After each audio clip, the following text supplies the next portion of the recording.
আমার আর কৌশিকের তরফ থেকে কিন্তু রাত 12টার সময় ছোট্ট করে একটা সারপ্রাইজ ছিল।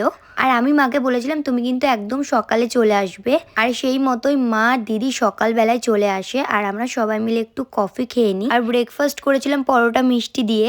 দেন আমি আর কৌশিক বেরিয়ে যাই। আর আমার অনেক দিনের শখ ছিল যে মামনিকে এরকম একটা ড্রেসিং টেবিল গিফট করব, আর সেটা আমি করতে পেরেছি, তাই জন্য আমি ভীষণ হ্যাপি। আর কিন্তু আমি সুন্দর একটা কেকও নিয়েছিলাম। আর তারপরেই মা মামনিকে এরকম সব খাবার সাজিয়ে দেয় আর সেগুলো দেখে মামনি খুব হ্যাপি হয়ে গেছিল।